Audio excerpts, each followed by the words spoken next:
قرآن کریم نے ایک اور واقعہ بیان کیا ہے اصحاب کہف کا. سورۃ کہف مستقل قرآن کریم کے اندر موجود ہے. ایک بادشاہ تھا دقیانوس، بت پرست تھا. وہ لوگوں کو زبردستی بت کے سامنے سجدہ کرنے پر مجبور کرتا تھا. قوم مجبوراً سجدہ کر رہی ہے. اسی زمانے کے چند اللہ والے، قرآن کریم فرماتا ہے کہ انہوں نے سجدہ کرنے سے انکار کر دیا اور بادشاہ کے سامنے کہا کہ ربنا رب السماوات والارض، کہ ہمارا معبود یہ نہیں ہے کہ جس کے سامنے ہم جبین نیاز جھکائیں. ہمارا رب تو وہ ہے جو آسمان و زمین کا رب ہے، یعنی اللہ ہے سجدے کے لائق. ہم ہاتھوں سے تراشے ہوئے بت کے سامنے سجدہ نہیں کرتے. اللہ کی قدرت. جنہوں نے یہ بادشاہ کا حکم ماننے سے انکار کیا یہ بڑے گھر کے آدمی تھے، یعنی وزراء اور مشیروں کی اولاد تھے. بادشاہ نے کہا جاؤ ذرا مشورہ کر لو، سوچ لو. یہ سوچنے کے لیے گئے غار کے اندر. عربی کے اندر کہف غار کو کہا جاتا ہے. وہاں جا کر اقامت پذیر ہو گئے. ایک دوسرے سے تعارف ہوا. اللہ تبارک و تعالی نے ان کو نیند کی تھپکی دے دی. یہ سوئے رہے. سونے کے بعد اٹھے. ایک دوسرے سے پوچھتے ہیں کتنے ٹھہرے ہو غار کے اندر؟ تو بعض نے جواب دیا لبثنا یوما او بعض یوم، ایک دن یا ایک دن کا کچھ حصہ. مفسرین لکھتے کہ جب یہ غار میں گئے تھے سورج طلوع ہو رہا تھا. جب یہ غار سے نکلے یعنی بیدار ہوئے اس وقت سورج غروب ہو رہا تھا. اسی ظاہری حالت کو دیکھ کر انہوں نے کہا لبثنا یوما او بعض یوم، ایک دن یا ایک دن کا کچھ حصہ. جب انہوں نے ایک دن اور ایک دن کا کچھ حصہ کہا تو رحمت سے جواب ملا کہ 300 سنین وازدادوا 9. ایک دن نہیں گزرا، 300 سال پورے گزر گئے ہیں. 4 صدی کے 9 سال گزارے بیٹھے ہو تم غار کے اندر. غور کیجئے، جب یہ غار میں گئے تھے بادشاہ دقیانوس بت کی پوجا کرنے والا تھا، اور جس وقت یہ بیدار ہوئے اس وقت حالت یہ تھی کہ جو حکمران تھا وہ قیامت کا قائل تھا اور جو قوم تھی وہ قیامت کی منکر تھی. قوم نے کہا اپنے بادشاہ کو تیرے پاس چند دن ہیں، اپنے دعوے کی حقانیت پر دلیل پیش کر ورنہ ہم تجھے شاہی سے اتار دیں گے. اب وہ اہل حق میں سے بادشاہ باہر نکل گیا. ٹاٹ اور بوریا کا لباس زیب تن ہے. اللہ کی خدمت کے اندر عرض کرتے اللہ تم جانتے ہو کہ یہ عقیدہ بالکل ٹھیک ہے، قیامت نے قائم ہونا ہے، لیکن میرے پاس کوئی دلیل نہیں. اللہ مہربانی کر کوئی دلیل عطا فرما. میں کہا کرتا ہوں کہ اللہ اپنے بندوں کو موقع پہ شرمسار نہیں کرتے. بولو، اللہ اپنے بندوں کو موقع پہ شرمسار نہیں کرتے.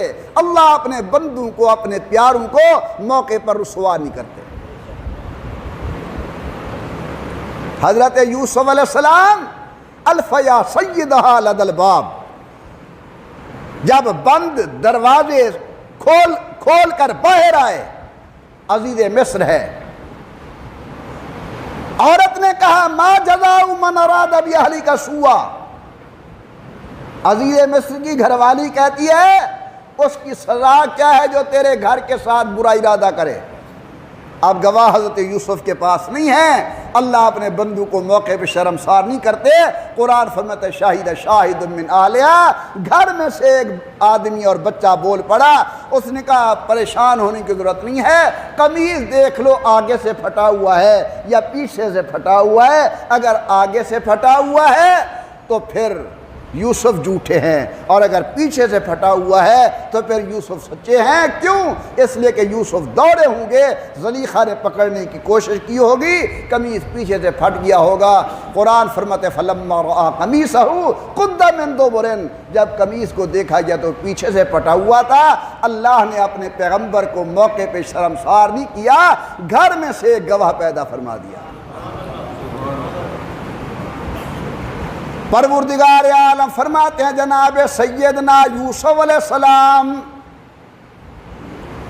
اللہ کی قدرت کاملہ سے بند دروازے کھل گئے، باہر تشریف لے آئے، سامنے عزیز مصر موجود، عورت نے فوراً پینترا بدلا، کہتی ہے ما جزاء من اراد باہلک سوءا، اس کی کیا سزا ہے جو نعوذ باللہ تیرے گھر کے ساتھ برا ارادہ کرے۔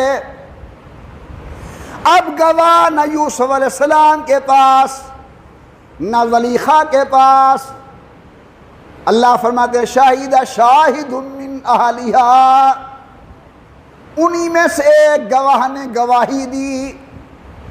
بعض مفسر لکھتے ہیں وہ بچہ بولا کہ عزیز مصر گھبرانے کی کوئی ضرورت نہیں، یوسف علیہ السلام کے قمیص کو دیکھو آگے سے پھٹا ہوا ہے تو پھر زلیخا سچی، نعوذ باللہ انہوں نے دست درازی کی ہوگی، اس نے اپنا دفاع کیا ہوگا۔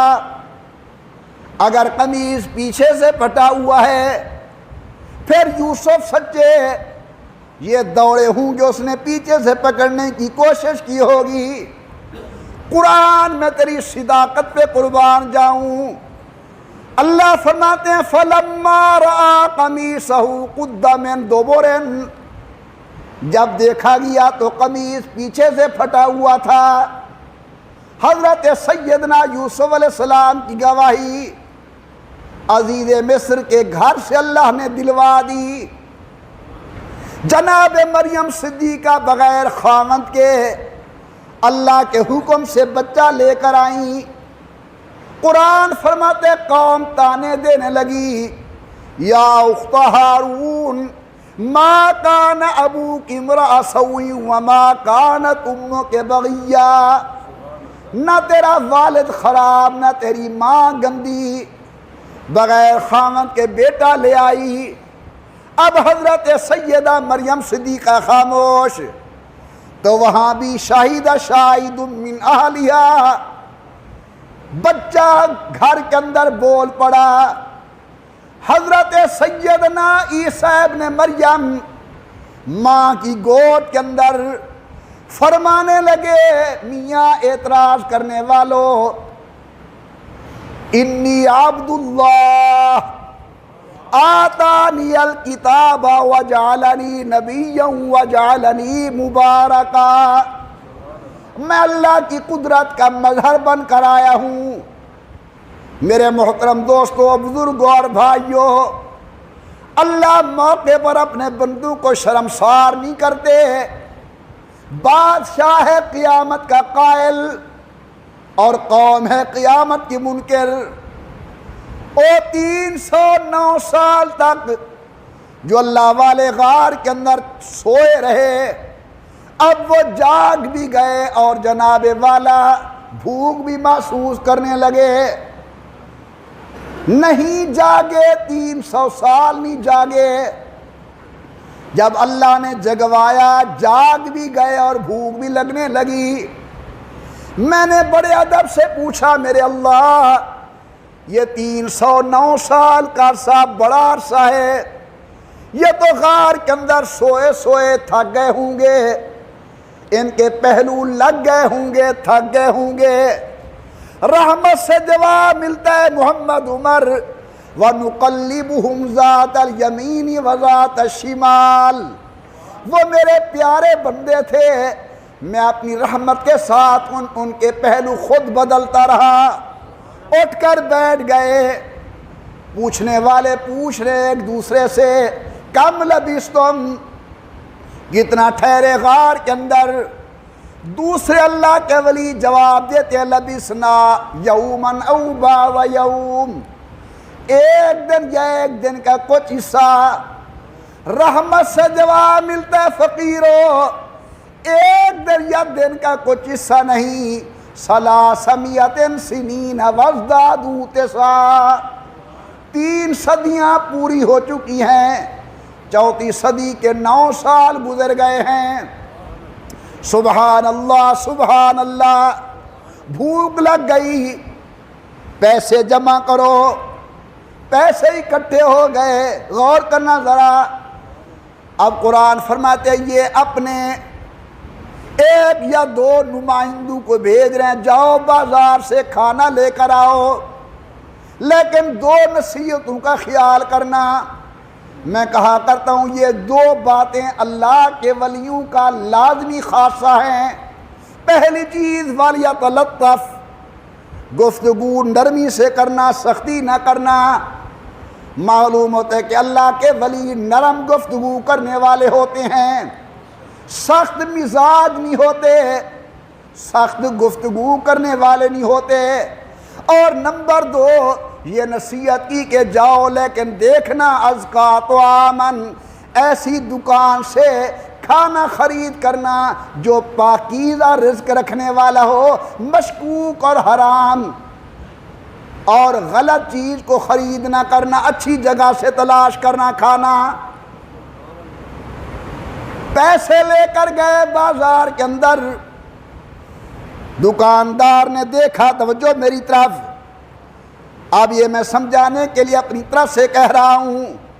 پیسے دیکھ کے کہنے لگے، بڑے میاں شکل چہرہ مہرہ تیرا بڑا خوبصورت، لیکن یہ کھوٹے سکے چلانے کے لیے آ گیا تو، یہ تو بہت پرانی رقم لے کر آیا، اسے کیا پتا کہ میں کتنا عرصہ گزارے بیٹھا ہوں غار کے اندر۔ ان کا خیال تو یہ تھا وہی حکومت ہے جس حکومت کے اندر، وہی دن ہے جس دن کے اندر ہم غار کے اندر گئے تھے۔